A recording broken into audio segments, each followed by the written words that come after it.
Yes, so we are a great people. But until the story of the hunt is told by the lion, the tale of the hunt will always glorify the hunter. Sure, black people, we're in a serious situation. I know it's time for us to rebuild our nation. We can do it, yes we can, with real education. Let me introduce you to my organization. Black History Studies, knowledge is our wealth. Educating the community to educate themselves. We're doing what we can to rebuild our nation. www.blackhistorystudies.com.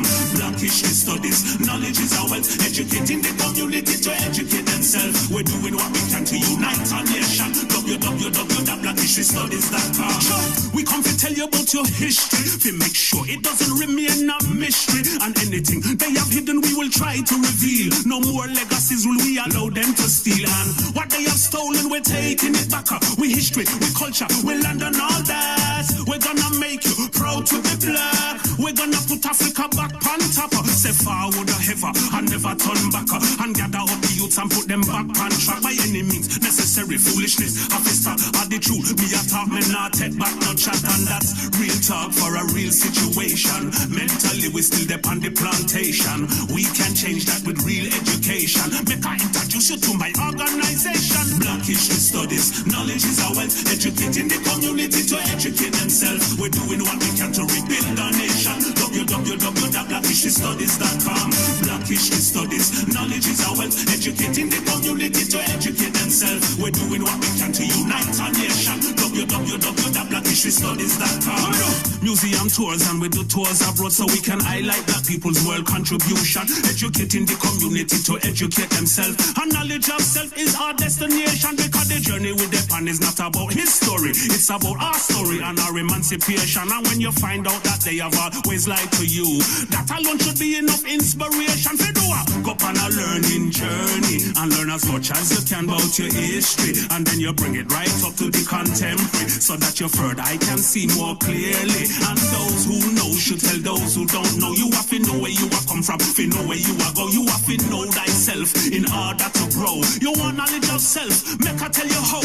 Black History Studies, knowledge is our wealth. Educating the community to educate themselves. We're doing what we can to rebuild our nation. www.blackhistorystudies.com. Black History Studies, knowledge is our wealth. Educating the community to educate themselves. We're doing what we can to unite our nation. www.blackhistorystudies.com. The right education will bring emancipation, and knowledge of self will end oppression. We don't want no revenge, we want retribution, cause someone has to pay for the wrongs that's been done. The right education will bring reparation, but don't think it's all about compensation. We not beg you nothing, we have we own a plan, and if you leave us be, we'll put it into action. So just leave us alone so we can grow on our own, and through education we'll get our reparation. And if you think that we're done, how come we just come with knowledge, wisdom and determination? Black History Studies, knowledge is our wealth. Educating the community to educate themselves. We're doing what we can to rebuild our nation. www.blackhistorystudies.com. Black History Studies, knowledge is our wealth. Educating the community to educate themselves. We're doing what we can to unite our nation. www.blackhistorystudies.com. We come to tell you about your history, to make sure it doesn't remain a mystery. And anything they have hidden, we will try to reveal. No more legacies will we allow them to steal. And what they have stolen, we're taking it back. Our history, our culture, our land and all that. We're gonna make you proud to be black. We're gonna put Africa back on the top. Forward or ever and never turn back. And gather up the youth and put them back on track. By any means necessary, foolishness have to stop at the truth. Me a talk, me not take back no chat. And that's real talk for a real situation. Mentally we still depend on the plantation. We can change that with real education. Make I introduce you to my organization. Black History Studies, knowledge is our wealth. Educating the community to educate themselves. We're doing what we can to rebuild our nation. www.blackhistorystudies.com. Black History Studies, knowledge is our wealth. Educating the community to educate themselves. We're doing what we can to unite our nation. www.blackhistorystudies.com.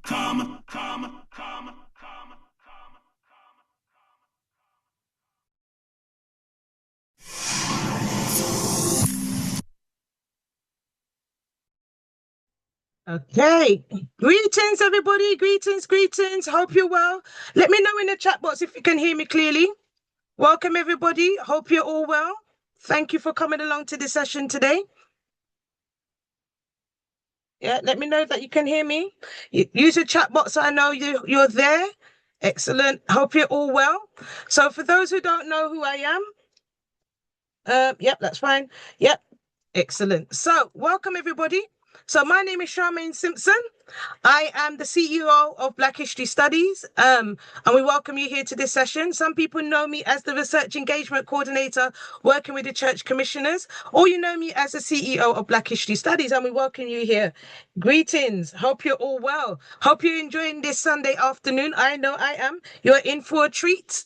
Okay, so let me tell you who we are for those who are new to Black History Studies. Let's do a sound check. Let's see. If this is your first time at Black History Studies, put a 1 in the chat box. If you are somebody that's engaged with Black History Studies and you're a regular, put a 2 in the chat box. Okay, we want to keep this interactive today. Okay, so if this is your first time, welcome. If you're back again, welcome back. Okay, so who are Black History Studies? We are a organization that just celebrated our 19th year birthday. So we're 19 years old. We celebrated 19 years of Black History Studies on the 11th of March. And we give thanks for that every day. Who are Black History Studies? We basically set up our organization because we wanted to tell our story in a very creative way and not just wait until Black History Month in February or October to share our amazing story. And we've been educating people globally around the world in Black History and Black Studies, using our passion for Black History and Black Studies to bring people together.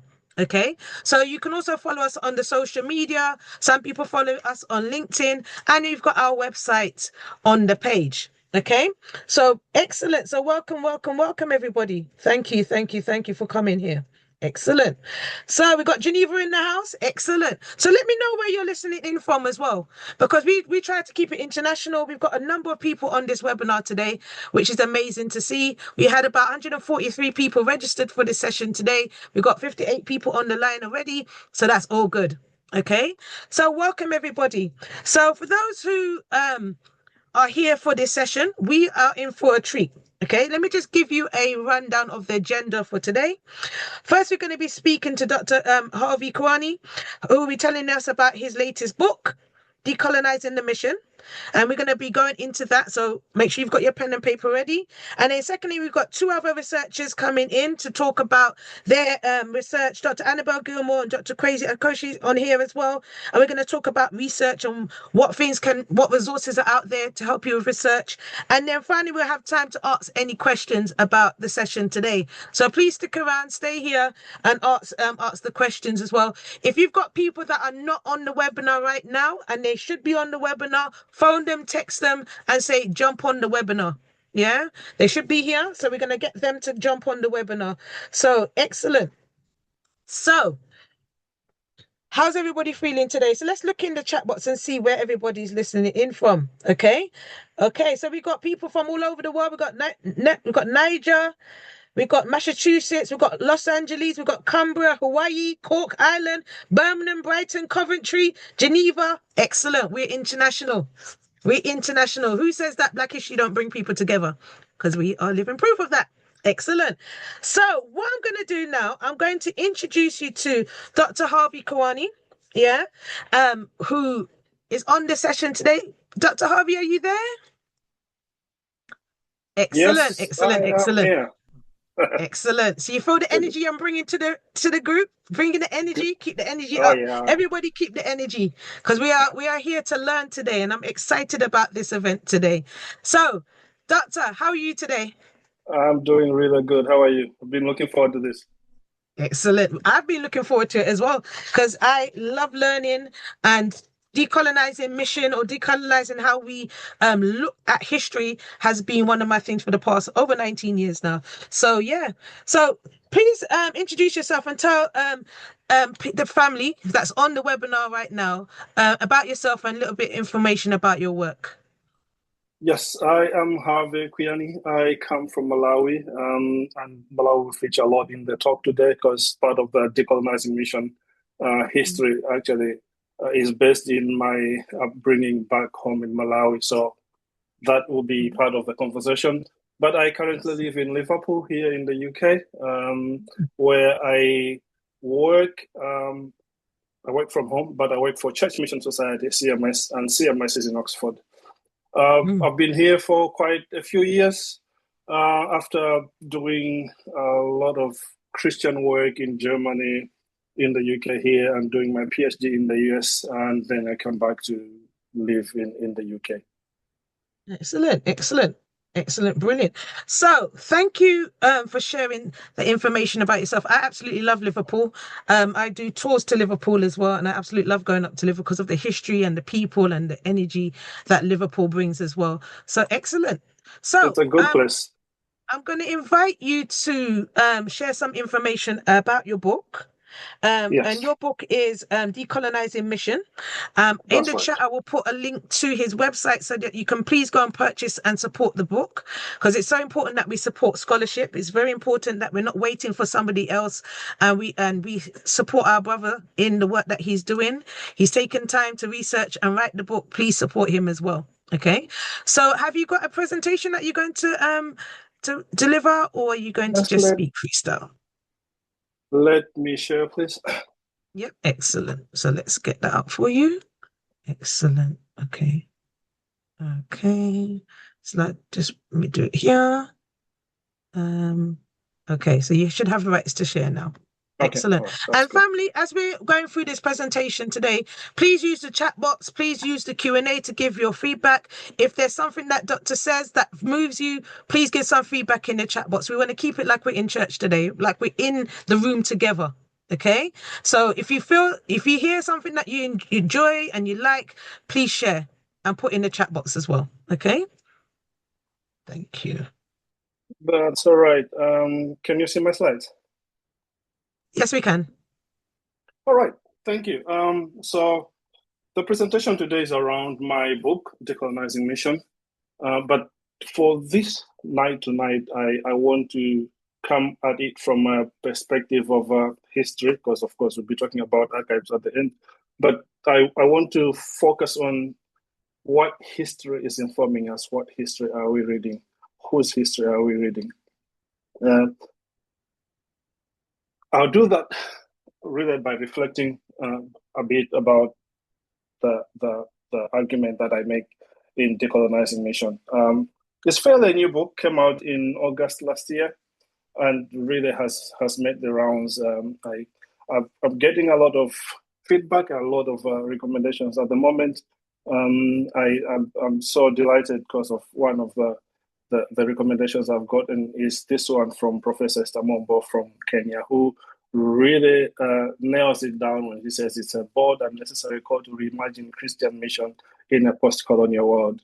I was with her 2 months ago, celebrated the book, but in this presentation, we'll go back to Kenya to explore a bit of why Kenya is also quite an important place in this conversation.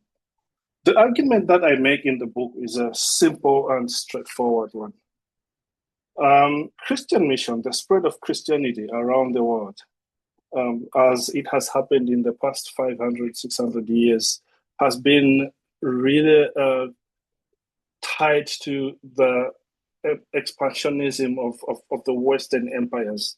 And that will include European and then later, of course, North American empires, and they've spread around the world. When these two things are put together, Christian mission on the one hand and Western imperialism on the other, we end up with a globalization of a Western imperial Christianity that does not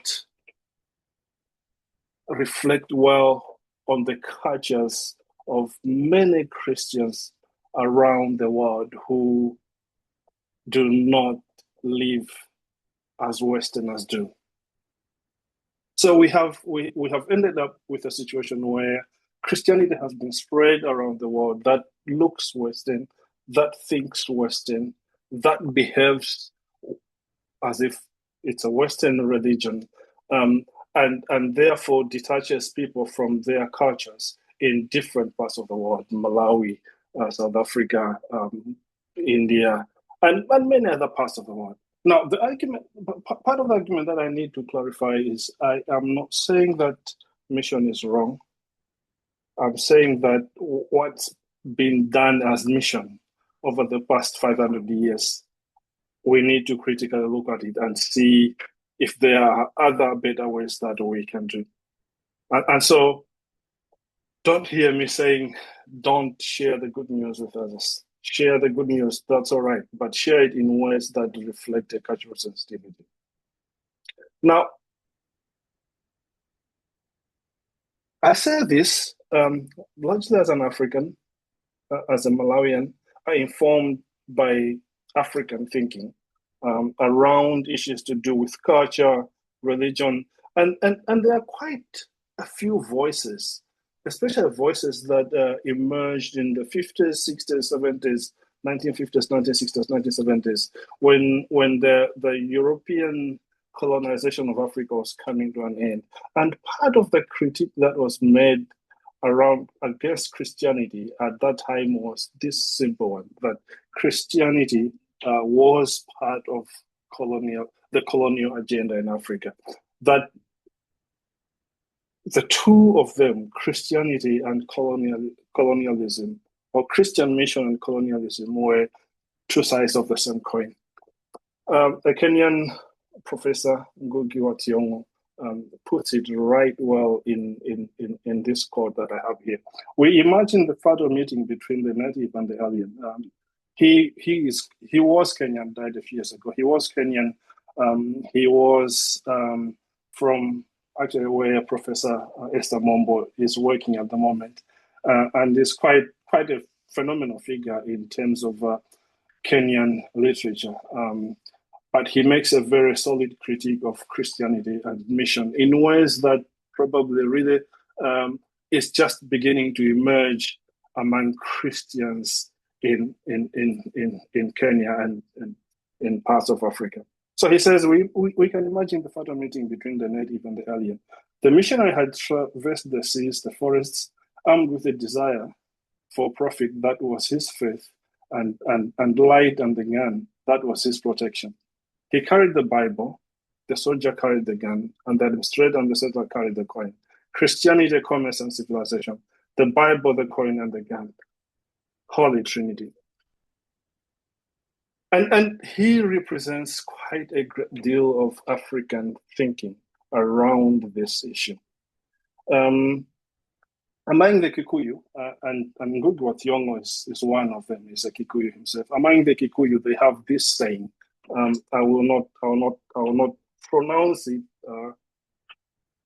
I'm a Chewa from Malawi. I can't speak Kikuyu, but really simply it translates: there is no difference between a colonizer and a missionary.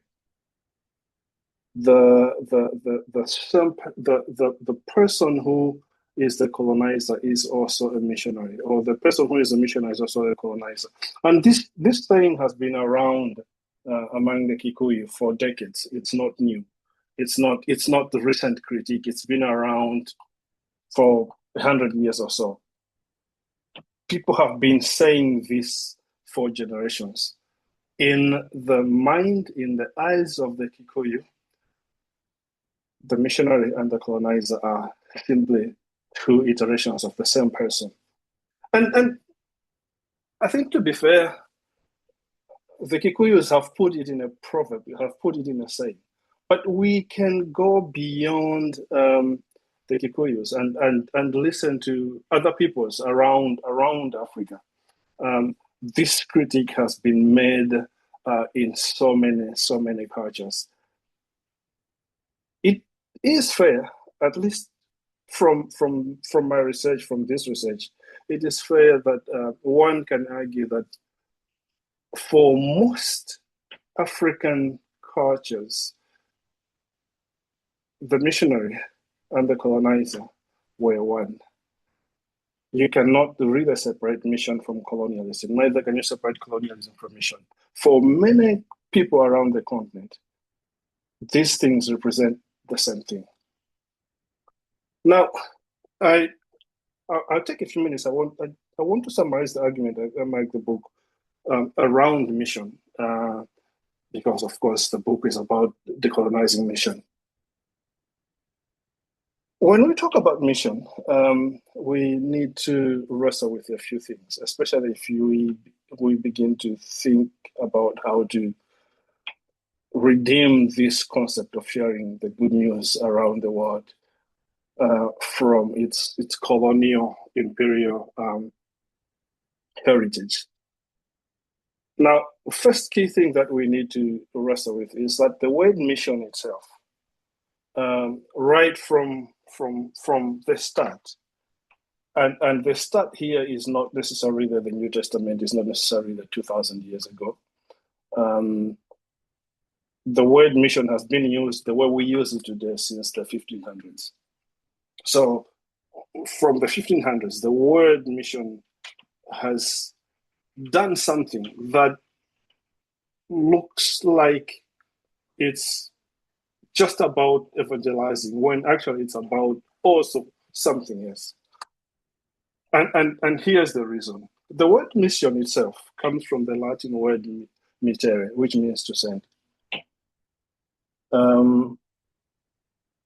Now, Latin emerges as the language of the Western Church of Western Europe, from Rome, in the rest of Western Europe. It emerges a bit later. The early documents of the very early church were mostly in Greek, and most of the Christians in the early church, especially in the eastern part around the Mediterranean, spoke Greek. And the Greek-speaking Christians would use the verb apostole, which is to send. It's the Western Christians led from Rome that would use Latin, and they would incorporate the word missio. And of course, later on, the word missio and mission has dominated almost entire Christian language when it comes to sending of people to share the good news. But originally, the word mission is a military word. When the Romans, back 2,000 years ago, when the Romans used the word missio as in sending, it was really about the dispatch of soldiers to go and do what soldiers do: go dominate, go conquer, go do all these things that soldiers do. When Christians begin to use mission to talk about the sending of people to go and evangelize others, the same notion of go and conquer, go and dominate is really imported into what we call mission today. And so, to a great extent, even until today, when we use the word mission, it still has military connotations. A lot of our missionary language sounds like military language. We talk about deploying missionaries, and we talk about mobilizing this, and we talk about crusades, and we talk about quite a few things that are actually really just military language imported to our thinking about mission. So there is a challenge that we need to wrestle with when we use the word mission. The word mission itself is suspect.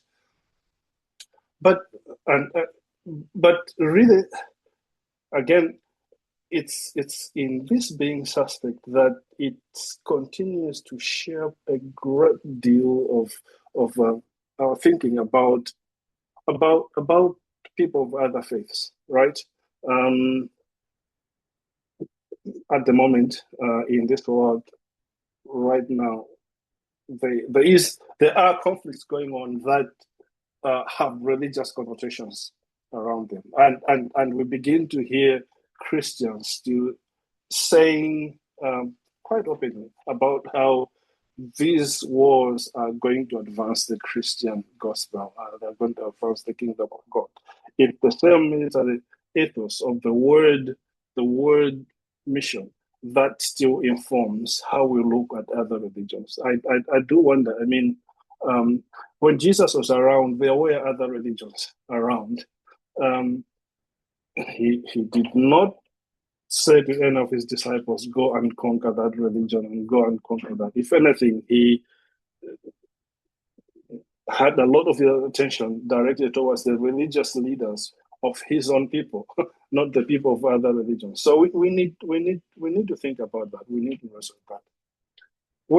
When this happens, the ethos to conquer, subdue, subjugate really centers the way people have spoken about mission right from um, the 1400s.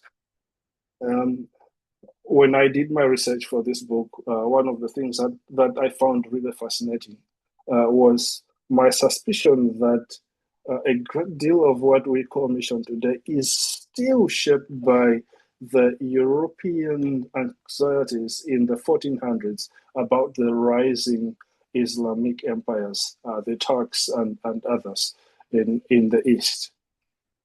And I do think that actually, possibly this could be very true because at the center of the sending of Europeans to go around the world, find other places where they can establish Christian kingdoms as a nation, was this connection between the Pope and the empires of the time, the Portuguese Empire and then the Spanish Empire, and in this document, this is a papal bull, a papal letter, a letter issued by the Pope to the King of Portugal. This is 1492 and 1452. And he says to the King of Portugal, he says, go, you have full and free permission to invade, search out, capture, subjugate the Saracens, that's the Muslims, and the pagans, and any other unbelievers that you find. Now, when he is saying this, we need to bear in mind that he has Africa in mind. The Western Hemisphere, the Americas, have not been discovered yet. The Pope is telling the King of Portugal, go and conquer, subjugate, and subdue everybody you find in Africa and beyond. And then he says something that I find interesting. He says, you can reduce their persons to perpetual slavery. This is where really the whole idea of the chattel slavery, the transatlantic slavery begins. It's the Pope giving the right to the empire to go and enslave people perpetually. And so as the Europeans go, they go to dominate, they go to subjugate, they go to do all these things. But that subjugation is also tied to go and convert, go and Christianize. And this go and Christianize is really embedded in the story because the Europeans at this point in time believed that they had a God-given right as white Europeans to go and dominate, civilize, and Christianize the world. It is for this reason that I argue that to a great extent, still today, a great deal of our thinking about mission is still shaped by white supremacy. That and of course white saviorism. That God has given Europeans the right to dominate, the right to civilize, the right to Christianize.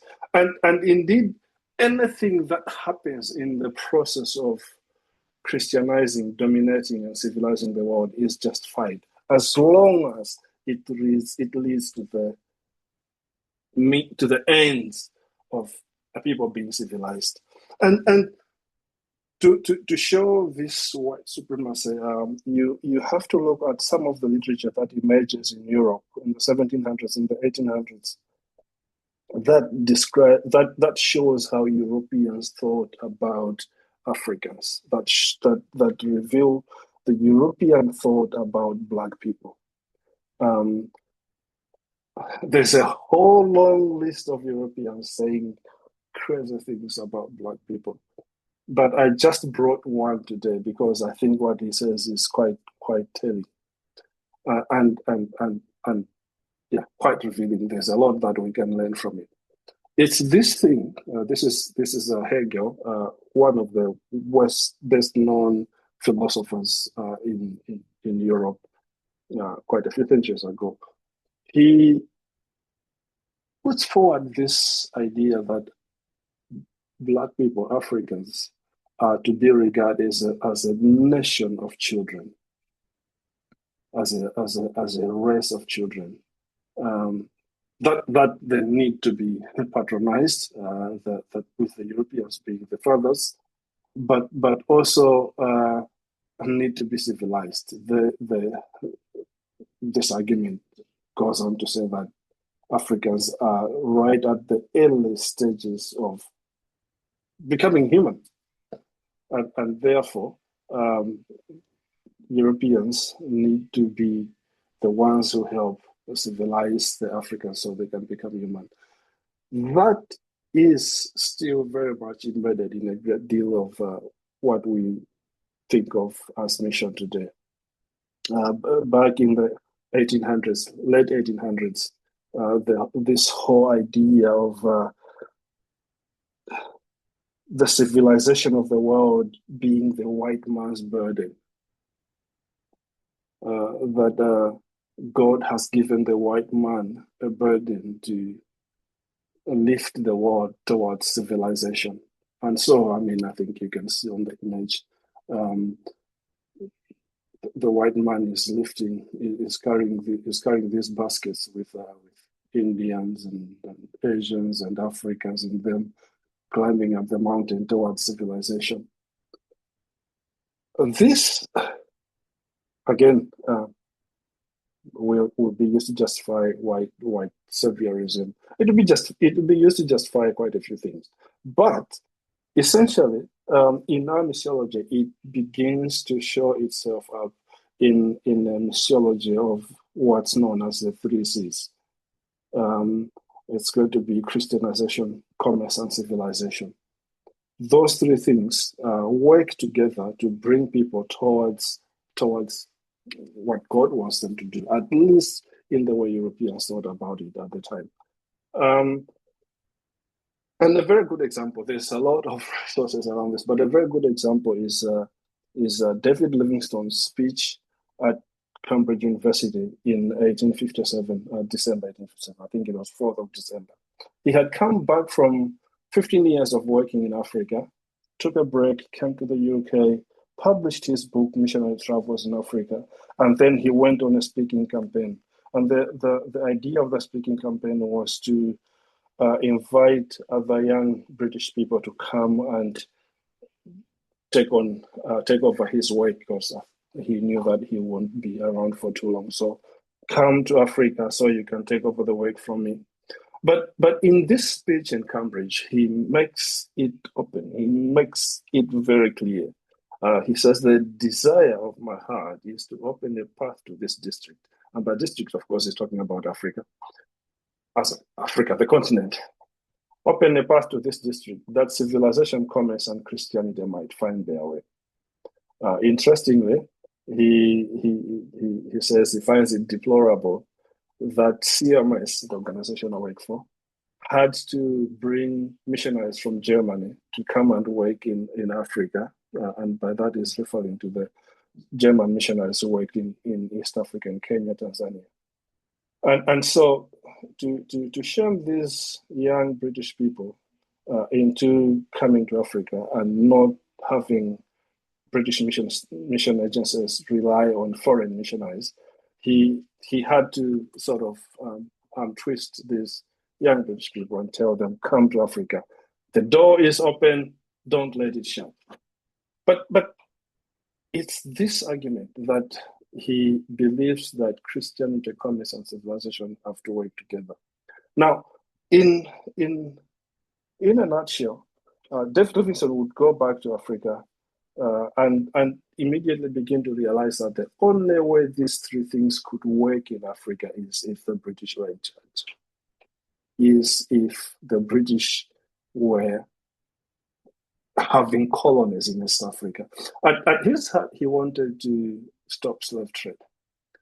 And yes, of course, he believed that to stop slave trade, you have to have the British colonize this land. The British have colonies here. That's the only way we can stop slave trade. Now, when we read mission history, I've written this book after many years of study in mission. Did a master's here in Birmingham, did a PhD in the US, did several modules around mission history.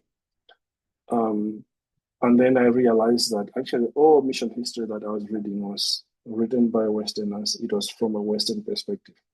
So of course you'll find a lot of Westerners writing about mission history, but a lot of mission history doesn't reflect the realities of what happened in other parts of the country. Actually, some books, especially the one in the middle, but also the one in the left. The one in the middle, Stephen Neal, published in the 1960s, makes an outright argument that actually mission and colonialism never worked together.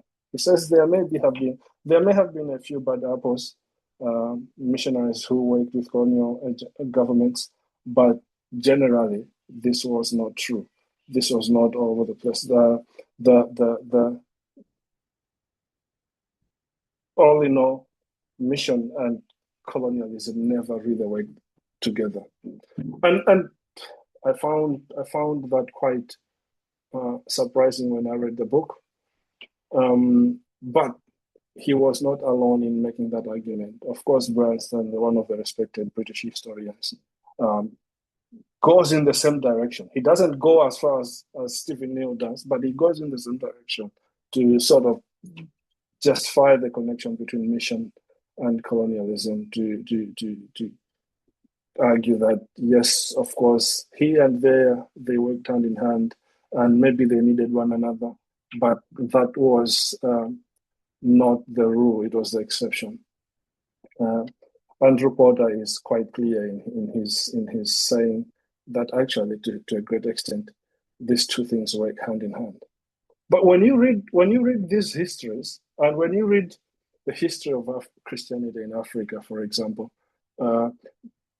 much better when you look at the history of Christianity in the West Indies. At least there's been an awareness for longer in the West Indies, so that the history of Christianity does recognize the colonial heritage of mission in the West Indies, a lot more than the history of Christianity in Africa. When you look at the history of Christianity in Africa, we still yet to have this conversation about the connection between mission and colonialism. Now, and again, the question is, whose history are you reading? Because if you are not careful, you will read your own history. That is not really your history. It's a perspective of your history presented by people who want it to be presented in a certain way. Let me finish by telling this story of David Livingstone, and then so I take you back to Malawi, and then I connect you to my family history. I did mention that David Livingstone did this presentation at Cambridge University in 1857. In 1858, he went back to Africa. In 1859, he was in southern Malawi. He went up the Zambezi from the Indian Ocean and took the Shire River all the way to Lake Malawi, arriving at Lake Malawi in September 1859. And he would record that he has discovered Lake Malawi in 1859. The young people who listened to him at Cambridge University, together with their friends in Oxford and other friends in Durham University, and later joined by Dublin University, these young people formed the Investors Mission to Central Africa. And the first group of the Investors Mission to Central Africa arrived in Malawi in 1861. And so David Livingstone himself met them on the Shire River and took them into what's known as the Shire Highlands around Blantyre in Malawi today. And then he led them to a place called Magomero. Which is my home, which is where I was born. And there was their first mission station. That mission station existed for 3 years. The missionaries left it in 1863, 1864, And they left it because of two things. One, there was malaria. There's a river that grows through my village. That meant that there will be mosquitoes. And then the second reason was Montgomery was on a slave trade route. Slave raiders sent by the Portuguese from the Indian Ocean in Mozambique would go as far as Malawi, Zambia, Zimbabwe, raiding villages and trekking people all the way to the sea so they can be taken to mostly at this point in time, taken to Brazil in South America. And so Montgomery was one of was on one of those routes where kidnapped Africans would be taken on as they went towards the Indian Ocean. And the missionaries did not like the idea of having to spend a lot of time serving people from slave raiders. They felt it was not a really good use of their time. They had come to evangelize, not to serve people from slave traders. And so they left Montgomery in 1863-64. They would later come back to Malawi, to a different part of Malawi in the 1870s. But the land that was given to I'll go back to this one. The land that was given to the missionaries in 1861 was bought by David Livingstone's daughter. Now, in 1891, 1892. Of course, the purchase of that land back then, again, quite dubious, but the Livingstone family, Livingstone's daughter, would be one of the largest colonial landowners in Malawi, and therefore had a lot of power. By the time this is happening, my family is already at Montgomery, so there's already interaction between the Livingstones and my family. That estate will be the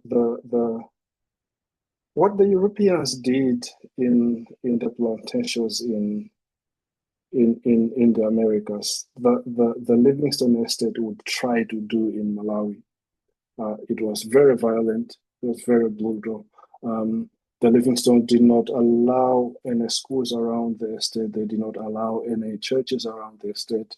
They wanted people around the estate to be as uncivilized as possible, in their words, so that they could be useful for the estate. Now, as this happens, on my father's side of the family, both my father's side and my father's mother's side are already at Montgomery. But there's another interesting part of the story that would make a great deal of what I'm saying personally makes sense to me. My grandmother's grandfather, so you're going back 5 generations including me, as you can see on the slide. The one on the left, Ntima Onzako Najo. He will be one of the first converts of the British Blantyre Mission, the Scottish Blantyre Mission in Malawi. Converted somewhere in early 1880s. And as you can see, there's a direct line.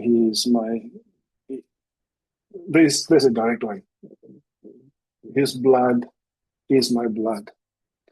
He will be taken by the missionaries to Scotland for education in 1885. So he came to Scotland for school, and he worked. He went to school in Scotland. When he came back to Malawi, he will be the first Malawian to be given control of a mission station, mid-1890s. And he worked at that mission station for 30 years or so. Really being a key leader in the Scottish missionary work in Malawi. When he retired from that missionary work, the missionaries bought him land again next to the Livingstone estate. And there began the conflicts between him and Alexander Livingston Bruce, the son of Agnes Livingston. And that conflict went on for years, up until in 1945, Mr. Ntimazagwa Nacho, quite an old man at this point in time, having served the church for a long time, decided to take his own life in protest. That history is the history of my family. The trauma that comes out of that is still trauma that informs a good deal of what goes on in my family. But the strangest thing about this story is that you cannot find anything substantial about his work written anywhere in Malawi. The only way you can find, sorry, I've ended the slide too quickly. The only way we could find any history about Mr. Naja is by going to the archives, especially at Edinburgh University. So Edinburgh University has a lot of resources around living the Najo story, not in Malawi at all.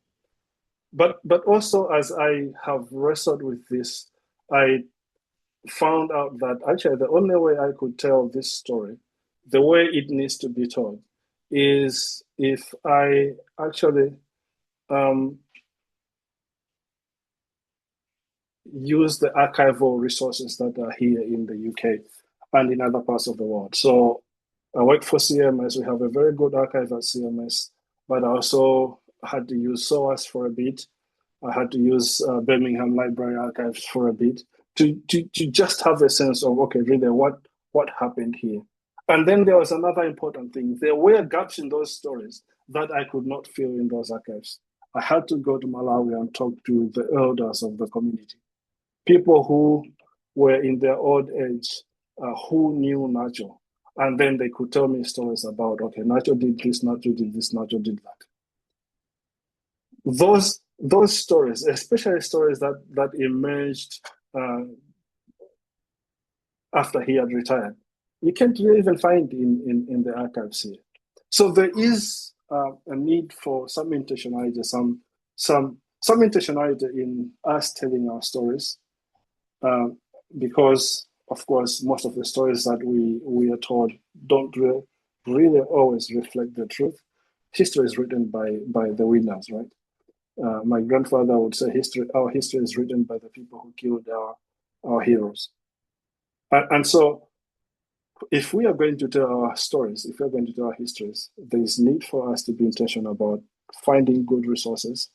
And the archives here and the archives in other parts of the world will be good. Just be aware that the archives, of course, there are people who made the choices of what goes in and what stays out, and there will be gaps.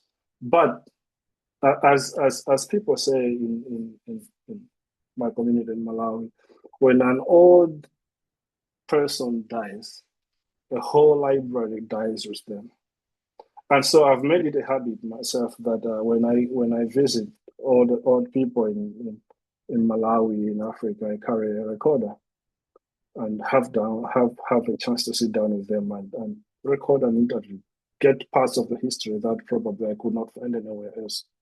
And this has really informed a great deal of how I've done my work and how I wrote Decolonizing Mission. Let me stop there. Thank you so much for listening.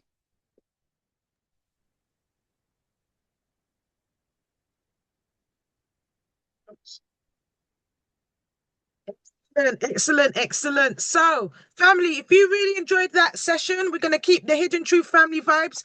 Put a 1 in the chat box. Show the love, because I was writing down notes while I was listening to this session, because you got me all excited now, because I started all my theology knowledge came back to me, because hermeneutical suspicion came into my mind about approaching this area of work, and if they're not telling the truth, and this is why we exist, because we know they don't tell the truth. We're not waiting for nobody to tell the truth. We have the power to tell the truth.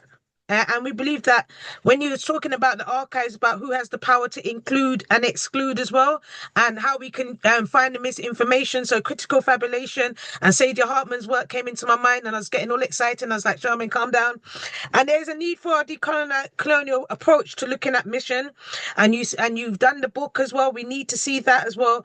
And also we need to ask the question about what kind of reality is shaped as a consequence, and how might this impact on Black people engaged in this material as well. So it's so important that we look at this work, and we need more people to investigate this history. So there's 65 people, 70 people now on this session right now.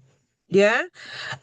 How do we need more people to investigate this history, engage in Black theological education. I was like, ooh, what about from a Black womanist perspective? How can we look at mission? That's another area as well. Don't get me started. Me and Annabelle will be on that. I know that for a fact. We need more work. And also, how does this link to reparative justice, and how do we repair histories in the UK and beyond? So all of these things were going through my mind as I was writing down my notes. I'm like, yeah, getting excited because I love sessions like this. If you love this session, put some more ones in the chat box. Put some more ones in the chat box as well. And I know there'll be questions, so write your questions in the chat box. Write them down on your piece of paper. We're going to come to those. Also, before you go, Harvey, I want to ask you a question. Yes. In a nutshell, what inspired you to do this work? In a nutshell, what inspired you to go into this area? Of all the areas that you could go into, what inspired you to go into this area? Probably because I was born into that history. I was born at Montgomery, so I was aware of the mission history, the history of the UMCA at Montgomery. But I was also aware of the Livingstone's home at Montgomery, right? I was also aware of what they did, and then later on, as an adult, really, I discovered that my great grandfather was involved in that story, and he's been erased from Malawian history. Yes. Right. So I'm on a project now to go and find out really what happened. How did he end up in Scotland? How did he end up working at mission in Chirazzo in Malawi? How was his relationship with the Livingstones? I think that's critical. But also, as I said, I've studied mission to a degree, to a PhD, and really a great deal of the mission history that we learned is Western history. It's Westerners writing for other Westerners. And so we are still footnotes in those stories. And there are many, I mean, we know that the growth of Christianity in Africa has been really done by Africans, not the missionaries. But when you look at mission history, you find the Africans as footnotes. They don't really appear in the main stories. And so these are things that we need to correct. And Westerners are not going to correct it for us. No. It's us who have to do the work to correct those stories. And it's so true. That's why we set up our organization, because we weren't waiting for nobody to teach the history. We said, you know what, let us take responsibility for that. Let's stand on the soldiers of the ancestors that have come before us who've been attempting to do that work. Let's also commit ourselves to doing this work as well. And the fact that you're going into archives, and I'm going to be doing some research in archives as well. What was your experience when researching in these archives? What were your challenges, and what were the opportunities that came up from looking into the archives? Access, of course. I mean, I couldn't really find any serious resources about my great grandfather in Malawi, and I know too many people who would have a great deal of their histories in archives here in Europe, and not where they belong, not in Africa, not in the West Indies. And so how do we access those resources here? Yes. Some libraries are beginning to digitize their archives, makes it a bit more accessible for others. But and once you get here, there's a lot of gatekeeping around some of these histories, right? And so how do you negotiate with those gatekeepers to allow you access to the materials that you want? We know for sure that actually a lot of the things that have been allowed into the archives here have been allowed into that. Somebody has made the decision to allow them into that. But a great deal of colonial history was destroyed, right? If you've seen David Olusoga's empire, towards the end of episode 3, which is the last episode, he dedicates maybe 20 minutes just talking about how the British went about destroying history intentionally. If anything was there that could lead to the British being held in a negative light, it had to be destroyed. A good deal of things were destroyed, and so yeah, when we have access. And when we have the desire, we can negotiate with the gatekeepers. Yes. I was lucky that working in higher education here, that's easier for me. But I know for many people that would be a problem. So the archives are not necessarily very open to many, but also we have to name the fact that there's a saying in Malawi that if you want to hide something from an African, put it in a book, right? And it's almost like some of these archives are hidden for purpose. And so how do we raise awareness that there are these resources in these archives? The resources in the archives are not necessarily just for PhD students. They are for everybody. So you're interested about the history of your family, your ancestors. Probably you find resources in the archives here. It's just knowing which archive to go to, and then taking the time to go and find them. Excellent, and thank you for that, because it's so true. Because I grew up in this country when my parents were very working class Jamaican family members of mine. My dad's still around. I remember being interested in history. I love history, and I will go to places. You'll find me in a graveyard looking at gravestones, and people are like, "What is this woman doing in this graveyard?" They look at me like, "What is she doing?" And I love going to archives, dusty books. I love history, and I remember I was saying to somebody the other day, when I was growing up in Wembley, going to secondary school, when they talk about careers, I don't think any of my friends got told that they can go work in heritage and history. Let's do an example. In the chat box, we got, how many people are on here now? We've got 67 people on here now.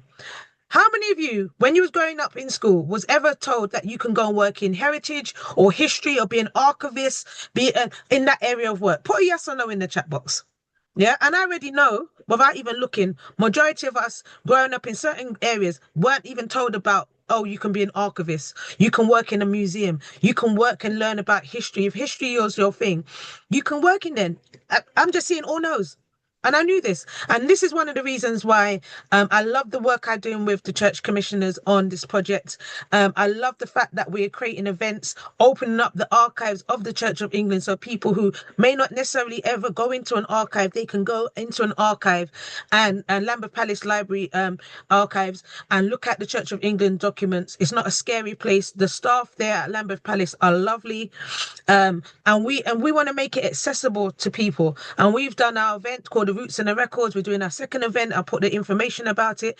Come down to the archive and bring your children as well. Bring your family. Let them know that you can be an archivist, because we need more people who will go and interpret the history from our perspective. And it's so important that we do that as well. So thank you, Dr. Harvey. Don't go away. I'm going to be introducing my two amazing colleagues who I work with, Dr. Annabelle and Crazy. If you'd like to come on the webinar and show your lovely faces.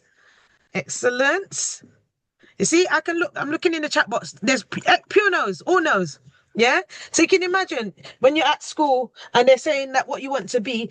Imagine if you just turn around and said to somebody, one of the children that are history buffs, that, oh, you can go and work in an archive. Why are we not doing this? So what I try to do with my children, bring them to museums, bring them to places that you never go to. And I always have to give thanks to my dad, because he would take us to museums with our fried chicken in a container and our fizzy drinks from Quick Save, and be in these walking around these museums, and people would be looking at us like, what are you doing in this museum? And my dad would be like, no, mind them, and take us around these places. And it was normal for me to go to these places. So we must encourage our children to get involved in heritage projects as well. Very important that we do that. So excellent. Let me introduce my amazing colleagues who I love dearly. They make my work even better. So, Annabelle and Crazy, let me breathe because I'm all excited now. Right. So, who'd like to go first and tell people about yourself, to give a little synopsis about your background? Dr. Annabelle, you go first. How are you, lovely?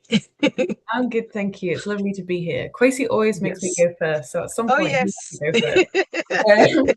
But I will. So I am the project, well, one of two project coordinators at Lambeth Palace Library. Yes. And our role there is to bring the history, this kind of history. We're looking specifically at the church's history with transatlantic chattel enslavement. And our goal there is to go through all the materials in the archive, which will take a long time, but then not only make that accessible so that people know what we have here at the archive, but also to put on the events and engage with people. Because like you were saying, the archive can come across as a little closed off at times, but we're working really hard to have that not be the case, be open for everyone, because it is free to come and use the archive.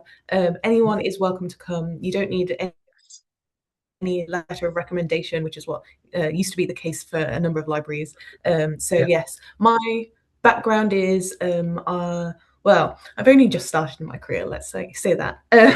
But I did my PhD at the University of Birmingham.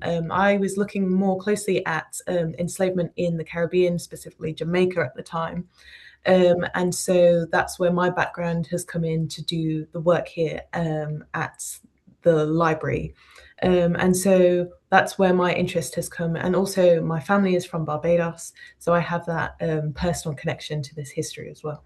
Kwesi, I'll let you go. Thank you. Damned if I do, damned if I don't sometimes. Had I have jumped in first, that might not have been taken too well. No, greetings, everybody. It's okay. Much respect, Dr. Kwiyani.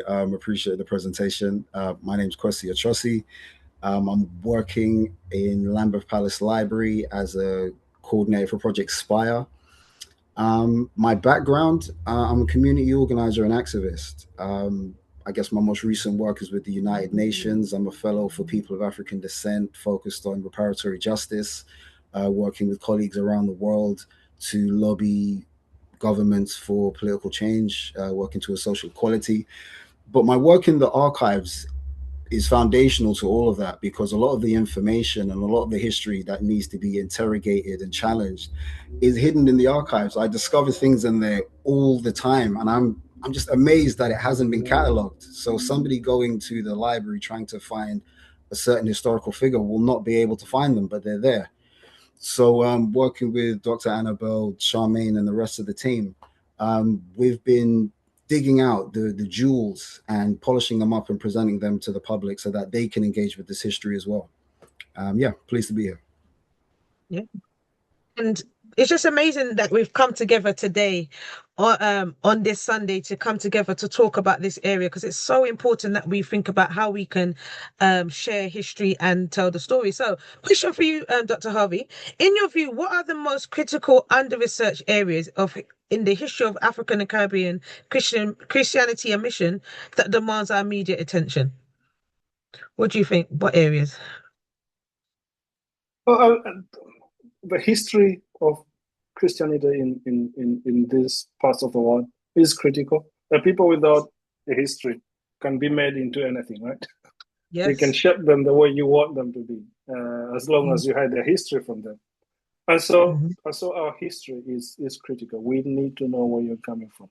And when we read that history, then we begin to realize that actually it's not been as straightforward as it's been presented to us.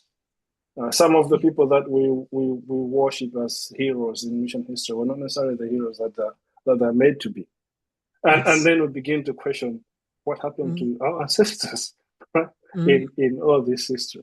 I think our history, I would go as far as saying we need to make history of us as a people and our religious history part of a curriculum for all Black people. We need to know where we are coming from. It's important. Yeah. Excellent. And this is why I love learning history. And I always say to people, and if you've come to my webinars, you know I say this all the time. I say Black history, African history, the missing pages of world history. And it's for all. And when I do my events, I invite everybody because I realize that they've also been miseducated. They don't know the full story. And the fact that you don't know the full story is an area that you can be excited about and do your own research as well and come to your own conclusions as well, which is amazing. So for you, this is a question for everybody. For the non-historian, what is the best beginner's guide or resource available to help people research archives in a rigorous scholarly way? Even if you haven't, even if you're not a scholar and you're just interested in history, what would be some of the beginners tips and guides that you would recommend to people to do when they're first approaching research in this area? That's for everybody, whoever wants to jump in.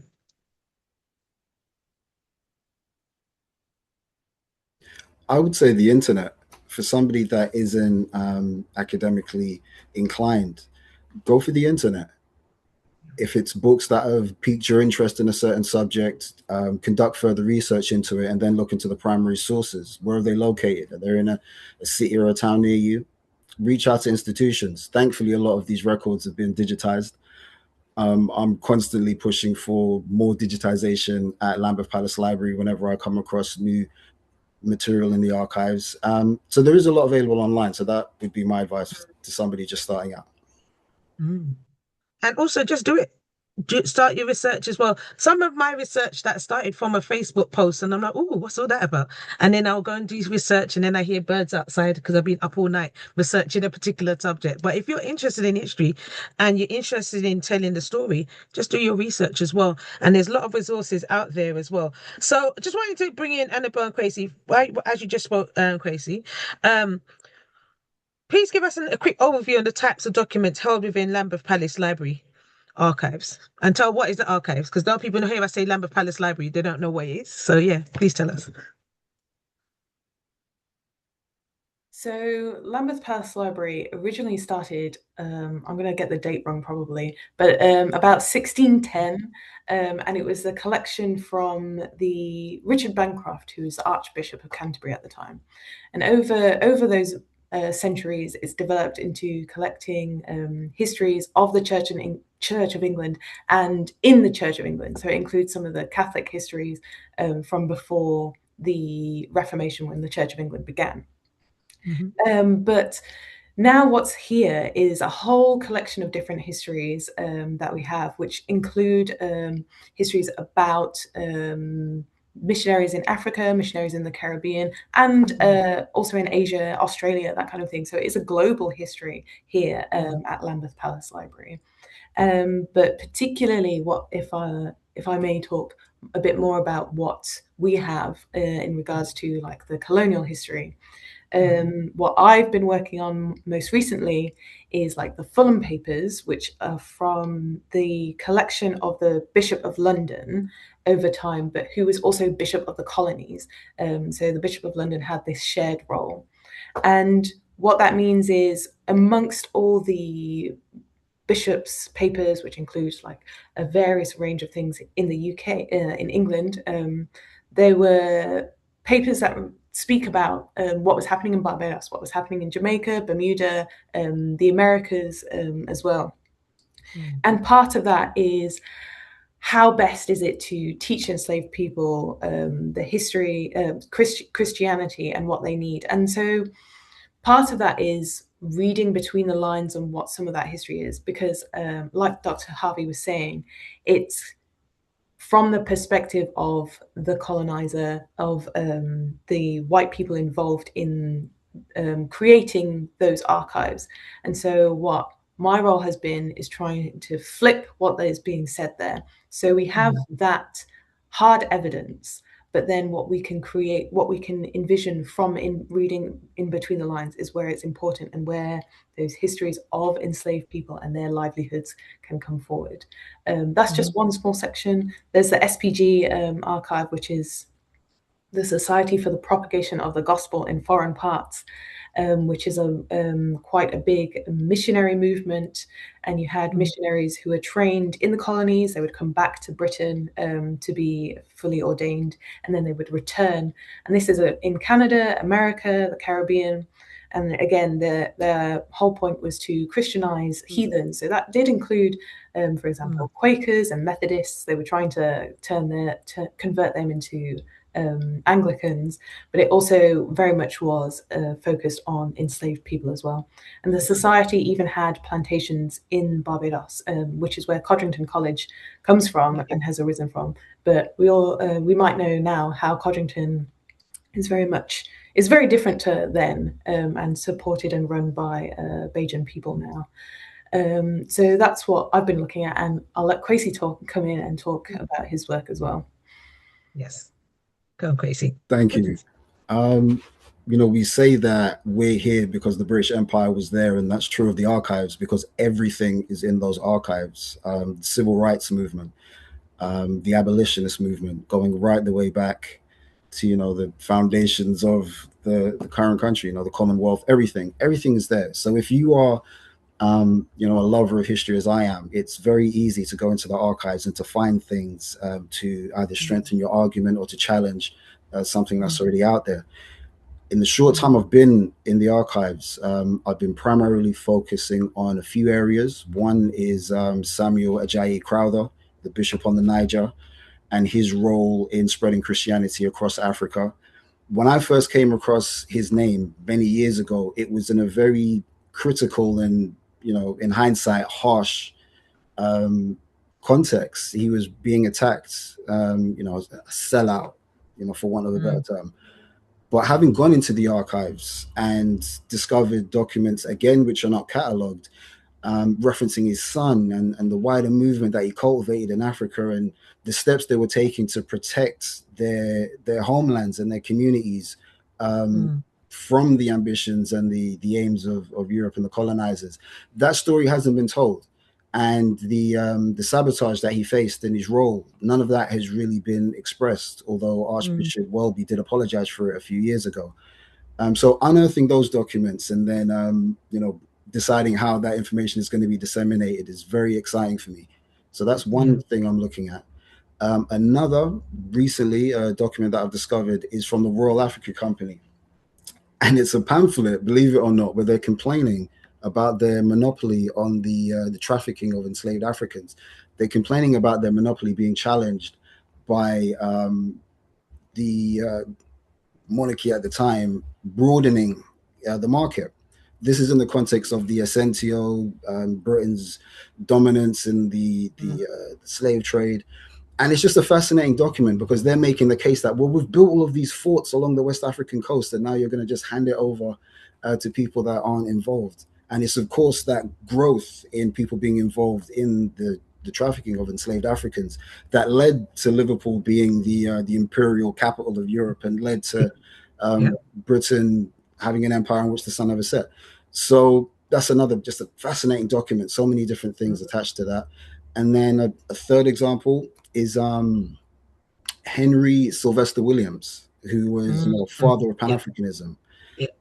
Worked very closely with Ashford Garvey, many other brilliant men and women of the time that were, literally trying to do the impossible and pull us up by our bootstraps. And, there's documents in there in the archives that haven't been catalogued, haven't been touched, but they're just sitting there waiting to be discovered. So there's so much in there. And pleased to be working in there and bringing this information to light. Yeah, and that's why I'm so excited about the work. I get excited when I go to the archives and you bring out the dusty documents, and I'm looking at these documents because the amount of stories that come in out of these documents and that we can share with people that can be inspirational to everybody as well. Because you mentioned earlier about having online access. So one of the questions I wanted to ask you is how much of the materials held in Lambeth Palace Libraries digitized at the moment, and what is the plan to get some more to be digitized? To be fair to the library on that point, it's a great question. They've got like just shy of 1 million items. So it's definitely going to take a while for everything to be digitized. Naturally, as you would expect from an institution that doesn't have many people of African heritage working there, our history and the history of colonialism and imperialism hasn't really been highlighted. But to their credit, they have started to do that work, and Project Spire is an example of that. But no, to answer the question, hardly anything has been digitized. The first document I was working on was a Christian Faith Society, another missionary organization, one of their volumes, which is basically 6 books in one. You've got correspondence between the Foreign Office and their contemporaries in Europe about how they're going to curb this traffic. You've got what are called slave returns, for those who aren't familiar, similar to a tax return, where you would explain how many enslaved humans you have this year and how many next year, and why was there a difference. It also has legislation in the colonial legislation about how each different colony, different islands, different locations were being administered centrally from London. Fascinating document. There's also a section in there, the 4th section, where it talks about the uprising of the Garifuna people in Honduras. Now, through my work with the United Nations, I work with plenty of Garifuna heritage human rights activists who have never had access to these documents before. So that was the first volume I had digitized. And just from that one volume, I can think of at least probably 6 different collaborations, which are now going to happen with institutions all around the world who had no idea this volume was here. And it's just one of many. So I hope that gives some indication of the digitization situation. Yep. I'm excited. I'm very excited about this as well. So this is a question for everybody. Does a researcher need to be a formal academic or affiliated with a university or seminary to access any of these archives that we've been speaking about today? No? No, I would definitely not. So whilst I do have a formal academic education, it doesn't mean that that's what you need to get in the archive. Like I was saying earlier, most archives are open to everyone. There'll be some limitations in depending on what kind of institution. Again, sometimes it's academic libraries, they can have that barrier in place. But in terms of accessing libraries, often you can just register online. If you send an email, they'll register you on online, and then you can come in and look at whatever documents that you like that are open to that are accessible. So it really is just open to everyone, and often some places will have developed research guides. So we at Lambeth do have some research guides in place in terms of some global majority history research guides, and we have other reading guides, research guides in place that will help guide that journey that you might have. And again, some of the institutions and archives do have that in place, where you can just get a good overview of what's available in the libraries and archives. And I think a good place to start is any book that you've read that you found interesting. Often they'll have some kind of bibliography or anything like that, and they should mention what archive they've used. And that can be just one entryway into it as well. Excellent. So brilliant. So lots of good questions. I can see a lot of questions in the Q&A. That's good. Hope you're enjoying the session today. So let's go to some of the questions now. Okay, so first question. This is for this one here. This is for everybody. I was wondering about the emotional toll of this kind of work, by which I mean pushing against white silence, blindness and denial, etc. It seems patronizing to arts how you manage this, but I'm grateful for the quest for truth. Yeah, so I know, for example, some people say that going to these archives, looking at these colonial materials can be very violent and also harmful as well. How do you, if you're looking at problematic materials in the archive, how do you deal with that as well? So this is a question for everybody. Who would like to go first? What do you do to cope when you've got problematic information that you come across? For me, what I found helpful on this journey is to work with a community of people who support me through it. Yeah. It's difficult. It can be traumatizing at times. It comes with a lot of heaviness when you read some of the stories that happen in the colonies. But when you have people that can help you process some of those things, it is always helpful. So I always work with 2 or 3 people in a community of researchers that I will go to and say, hey, can you help me process this? Can you help me understand this? Really, I just came across something that so devastating. Help me process this so I can recover from that trauma. I think that's critical. Very important. Anybody else would like to share? Family, for me, because that same Christian Faith Society document I spoke about, I've actually found my family's name in there, and it's a very distinct name. And the region of Jamaica, this is Jamaica I'm talking about here, the region is exactly where we're from. So I'm like 99% certain I'm looking at records of my own ancestors. So family has been a great support. My uncle, Professor Devin Cobardo, is at UCLA. He's in New York at the moment, and he's constantly researching our family history as well. And it helps to be able to bounce these ideas off him because he's been going through this a lot longer than I have. Yeah, family and support, as Dr. Kwiyani said. As an activist, I've got, thankfully, a strong foundation around me, international now, of people who understand what it is to do this work. And yeah, that's what helps, having someone to talk with.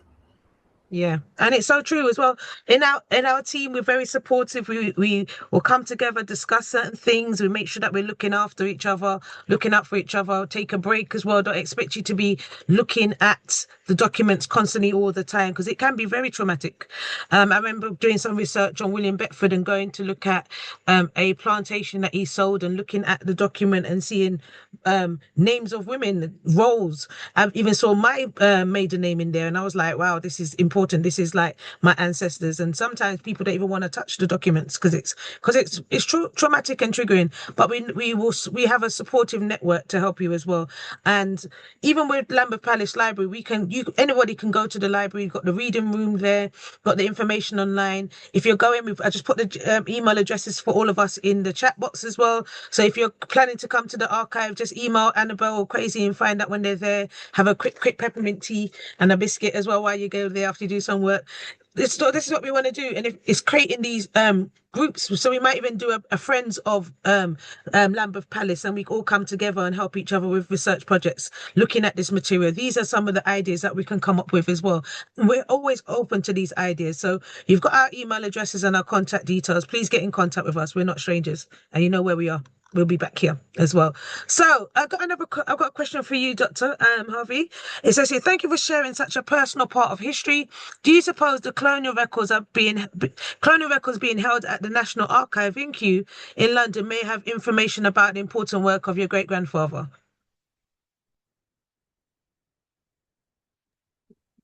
Really, I looked at those. I couldn't really find anything that helpful.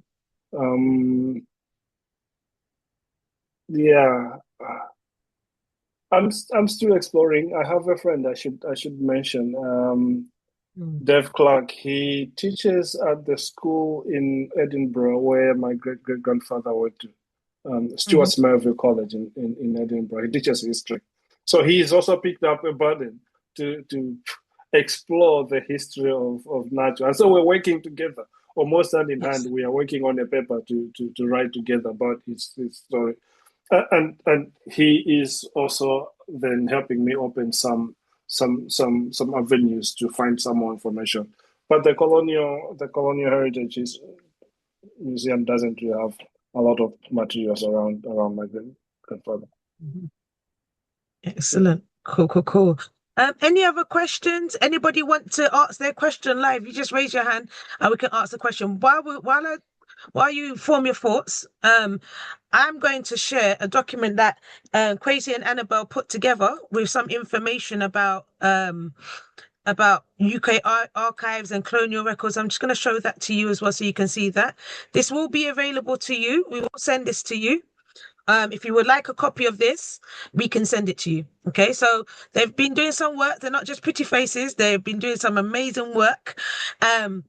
Looking at UK archives that hold colonial era church records as well. So if you're on here and you're from the church and you want to do some research and you've been inspired by the presentation today and you think, right, today I'm going to try and do some research, or I'm going to get together with a group and do research, we are open to that as well. These are some of the areas that you can go. So there's Angus Library and Archive in Oxford. You've got Cadbury Research Library in the University of Birmingham, Lambeth Palace Library in London, the Library of the Society of Friends in Friends House. You've got SOAS, you've got Western Library in Oxford. And there's also information about funding opportunities, because that's a big area in terms of doing this research as well, having the money to take time to do the research as well. So we've got some information about various funding amazing organizations out there as well that you can go and look into. So we can send you this document. I will send an email to everybody after this event. You can then request this information. I can resend it to you. No problem at all. Okay. So I wanted to share that to you. So you've got some resources because we've been thinking about you because we love you. And hope you love us too. We want to help you to do the research. We need more researchers. We need more people engaging in Black theological education. Yeah, we need it. I work with people like Darcy, Professor Darcy and Dr. Robert Beckford. They're absolutely amazing. Every time I speak to them, I get energized about looking at different areas of work. I'm just energized even more now with Dr. Harvey with this presentation. We've got work to do, family. Do you agree? If you think we've got work to do, put work in the chat box. If you believe that we've got work to do, yeah, and you're willing to come and work with us to do the work, put work in the chat box because I want everybody to get the work. And if you've got friends and family that were on this webinar today that should have been on the webinar and they're not here, phone them and go, you missed the amazing event. Yeah, to make them come to next events as well because we are doing the work. Yeah, we are doing the Lord's work. We are doing events. We got our next event on Saturday, the 11th of April at Lambeth Palace Library. It's a free event. Come down to that. Come and meet us. We'll be there. You can actually see us and have a conversation with us. You can actually tour the archives. Yeah. So I've just put the link in the chat box as well. Come down to that event. If you can't come down, we'll be doing an online version, but we would love you to come down and see that event. We want to take over Lambeth Palace Library. Yeah. We want them to think, oh my gosh, there's no space. We need to go to the palace. Yes, that's what we want. Yeah, we want everybody to descend on the library and take over the space. Yeah, and say, right, we're committing to doing some research. So we end up in a newspaper. Huge group descends on Lambeth Palace Library because they're hungry for the information. Let's get that in the newspaper. Yeah, we need another generation of historians doing this work. It's so important that we do that. Yeah, and I know by everybody saying work in the chat, but they agree with me. So that's really good. Okay. So any last question? Let me go and check the Q&A, see if there's any more questions as well. Okay, somebody said, I think the main challenge that comes from assessing these archives is the cost of registration, especially from Africa. Very true. Yeah, very true. Most people are not like me that would go on holiday in somewhere like Barbados and end up in an archive because they're meant to be on holiday on the beach, but will end up in an archive. And husband is complaining like, can't we just relax on the beach? No, we have to go to a museum.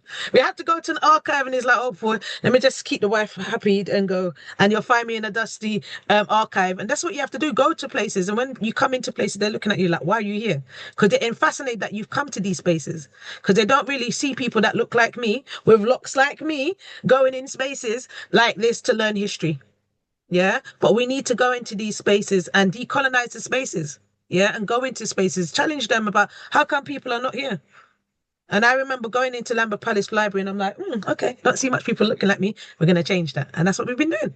Yeah, we need to get into these spaces and do the research as well. So important that we start doing that as well. If you agree, put yes. Yeah. Put an amen in the chat box. We need that interaction. Yeah, we need that. Yeah, we need to start doing the research. We're not waiting for anybody to do it. See the little patrol coming up. We're not waiting for anybody to do it. We have to do it ourselves. Okay, so it's so important that we do that as well. And in our own way, in our own language, in our own style, it doesn't have to be a book. It could be a play. It could be a spoken word. It could be a film, or as you say, film. We can do all of that. Yeah, we can do our own film screenings. We can write our own documentaries. There's no reason why we can't do that. We just come together and create these things. We are creative people. Yeah, we just come together and do that as well. Let me see if there's any other questions. I don't think there's any other questions. I think everybody's asked their questions. Somebody was asking me about the recording. Yes, the recording will be available. So that's all good as well. Anybody want to ask a question live as well? Because I hope I motivated you to take action. Anybody want to ask a question live? You can just raise your hand and I will unmute you if you've got any questions. And I hope you enjoyed today. I know I enjoyed today. Yeah, I hope you enjoyed today because now I'm going to go back and look at all my research and read and talk to people about all of this information. I'm going to buy the book. Yeah, we need to go and buy the book. Yeah, buy the book and support scholarly. We need to buy it. Go and also when you buy the book, do a review. Yeah, tell your friends, family, neighbors, buy one for your friend. Go to your local library and tell them, where is the book? I'm coming for this book. You ain't got the library this book in the library. Buy the book for the library. Buy it for your school. Buy it for your university. Buy it for your children. Yeah, buy it for your neighbors. Yeah, all of these things, and I'm sure this book can be sent internationally around the world. Yeah, do this as well. Please, please, please purchase the book and support, because we need support of resources as well. And I give thanks to everybody for supporting Black History Studies for this work. Yeah, because this is what we get supported from people. We can actually deliver these events, because Zoom webinar is not free. So it's all good. But we did the event today so that more people can access this information as well. And we've got international people from all around the world. Please go and tell people about the work that we're doing, and the work of Dr. Harvey, and the work of Crazy and Annabelle as well, doing some amazing work at this moment as well. Okay. Somebody says having funding for the archive registration and researchers will be a great secure. Keep up the works. Yes. Watch this space. There'll be some research grants coming out soon. Yeah. Watch this space. Make sure you keep in touch with us. We'll when those research grants come out, we'll let you know. Okay. So keep in contact with us as well, so we can share the love as well. Okay, so I don't think there's any more questions. I think I've exhausted our welcome with everybody. So any last words from everybody? Crazy and Annabelle, any last words for people? Briefly, I just wanted to mention Black theology in general. I haven't had the book long, a few hours, so I'm just getting into it. So, hold it up again, hold it up again. Aye, you see? It's a brilliant read so far. Yeah, man, much respect. It's a brilliant read so far. I'm loving the take on what missionary work looks like going forward, because I often wonder, where is that spirit in this work of Project Spire, and it's there. And it is a whole conversation to have separate from the academic conversation as well. So I just wanted to mention that as well. The future's looking bright, and let's continue to work together going forward. Yes. Much respect. Future's looking African. That's what we like. Yes. Excellent. Is it Annabelle? Any last words from you? I want to say thank you to everyone for coming. I want to say thank you to Dr. Harvey Kwiyani, because what he's doing is proving what Kwesi was saying, and it's so good to have that. And for everyone that's here, you're experiencing what Dr. Harvey has to say and engaging with that. And that is just as important. It's important to spread that knowledge around as well. So please do, yes. Excellent, excellent. Now, I knew that would happen. I will say last words and everybody's put up their hands now to ask questions. So Lorna, I'm going to allow you to speak. Ask your question quickly before we go. Oh, thank you so much. Thanks for a fantastic webinar. Thank you to all your speakers. I just quickly threw my question in the Q&A. It might not make sense. I don't know if you were aware that in the news, maybe a couple of weeks ago, as the new Archbishop of Canterbury being, I don't know, is it crowned? I don't know. But there was some sort of, I'm not sure if it's that particular individual, but there seemed as though there was talk about this funding that was being discussed, possibly being axed. And I just wasn't there sort of talk about, funding shouldn't be put towards all of what you're a part of. Yeah. I just wondered if there was an update on that. Yes, there is updates as well. That will be coming. But like I said to people, when it comes to this work is going to continue. Good. Yeah, and there are many people that don't want this work to happen. And we could talk about white supremacy, racism, misinformation. Yeah, but the work is happening, and it's not going to stop us from doing the work. There are many people that don't want this work to happen. They don't want us to tell the story because they're happy with the status quo. They're happy to be in their comfort zone, that thinking that African people never contributed to history, and especially in this country. And we know how the way of history is going on, and the rise in, it's not even rise. Racism has always been there, but it's just coming to the forefront now because a lot of misinformation out there. But don't believe what they put in the newspapers. Come to us. Okay, because like what we mentioned earlier about power, certain people have power to put misinformation into the newspaper. If you want the information and the source, we are here. Yeah, come to us and we'll give you the information, and the work is going to happen. Don't worry. Don't worry about them. We're focused on what we need to do, and that's what we're doing. So come down on the 12th of April. Come down to the archives, yeah, and learn the information, because that's what we need. That it's not under threat. We're not going nowhere. And as my mum says, they're going to be tired to see our face. Yeah. Gonna be tired to see our face, and we're gonna put the information out there.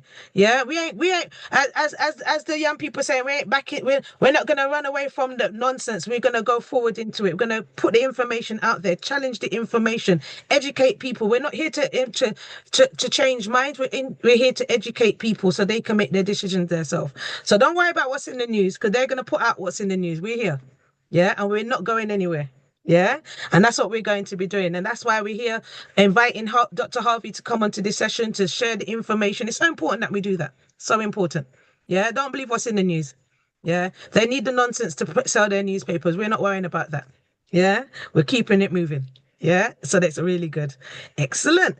And Jacil, okay, you said here, what can we do about the misinformation we see happening at meetings with which you so-called academics saying the truth about you? Oh, yes. Let me not even go there. Come down on the 12th of April, we'll have a conversation, because I've heard so much misinformation about this area of transatlantic enslavement. People are talking about certain things, and I've just been getting it. My neck muscles are so strong because I've been shaking my head like, what? Boy, I've got neck muscles because I just shake my head every day when you hear some of the nonsense that come out of people's mouth that are so-called professors. But if we've not got the information to challenge this misinformation that's out there, the misinformation goes out to public knowledge. So we have to be armed with the knowledge so that we can challenge the misinformation and be brave enough to challenge them as well.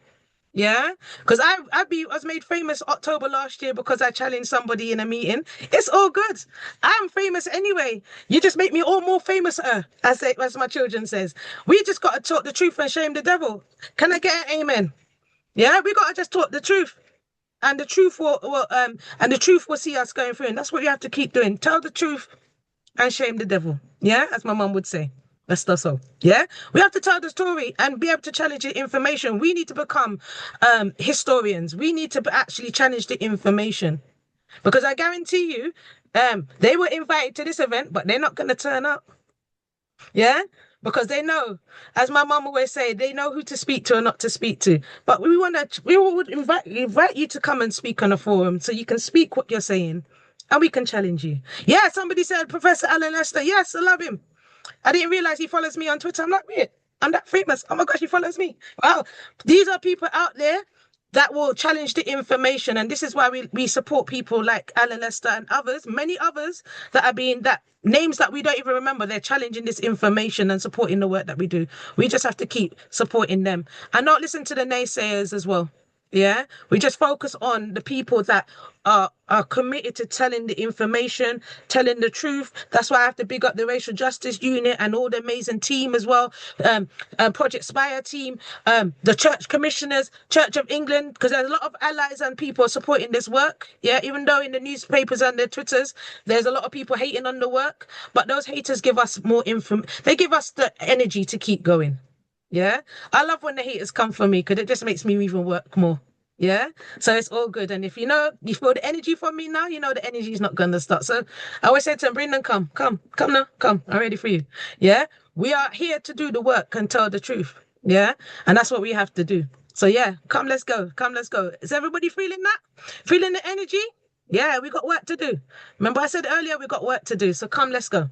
Yeah, we are looking forward to that as well. So, okay, Marcy, see, everybody can put out their hand now, Lord. One more, and then that's it. And then we got to go. Hi, Marcia. Hi, Marcia. Are you there? I can't hear her. Can you hear her? I know Marcia's listening in from Barbados, so you might have to, the sound is probably catching up with the distance. Come, Marcia, are you still there? You can hear me. Yeah, I can hear you now. Okay, Charmaine. So good to see you again. So good to see you again. And I want to thank everybody for a wonderful presentation. But I can't say amen. I have to say amen. This is like a real hallelujah, right? Yes. Keep on doing the work. Keep on doing the work. Turn over the colonial story. And Dr. Gilmore, I believe your grandmother taught me at school in Barbados. Anyway, a French teacher, I think. Yeah. Anyway, yes, we have to, one of the most important things is to read below the script, the colonial script. Yes. I think that is so important. So look at those words carefully on all those archive documents and read below what they were saying.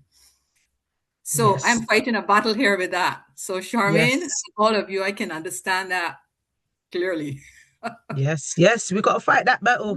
We stand on the shoulders of our ancestors to fight that battle. Trust me, and it's going to be a good battle, and we will win. We'll be victorious.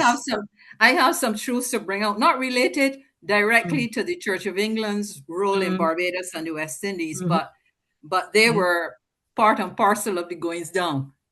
Yes. All right, you have a good evening. You have a good evening. And you, thank you. Big up from Barbados as well. Thank you. Send some sunshine. We need some. It's pouring outside, pouring rain outside. Oh, no. We don't want the rain. We got enough of that over here. You see somebody else there in the chat, Denise Shepherd Johnson. She was at school with me. She was raised in England, but she came to school in Barbados in Lower 6, and we met then. She also had the question for Dr. Gilmore.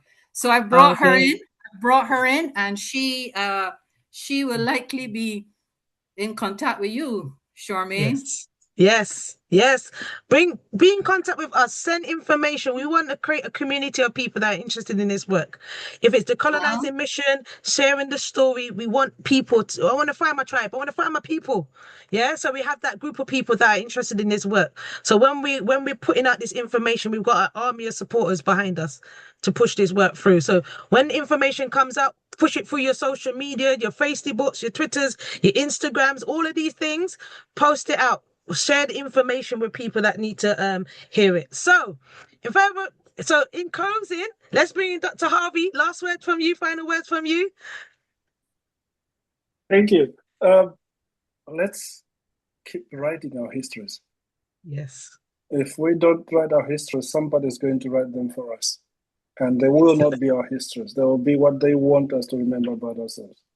Yes. Let us write our histories. I think this is important. Yeah. Excellent. And I'm going to flash up the book again. Family, please go and support the book. Get the book, support it. Crazy. Yeah, on cue. Definitely. See it there. That's the book. Yeah. Please go and purchase the book. Yeah, and support the work that we're doing. Support the work of decolonizing history, telling the truth telling. All of those words, we need to support the work. Okay, please do that.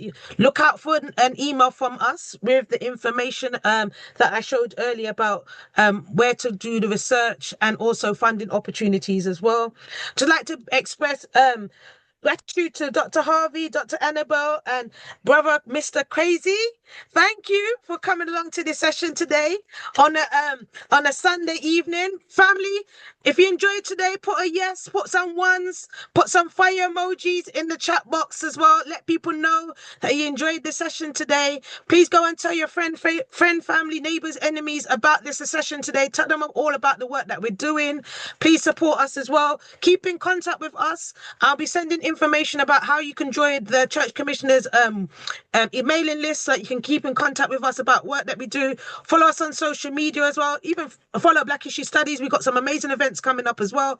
I'm doing 2 events on Sunday after the 11th because I like to work.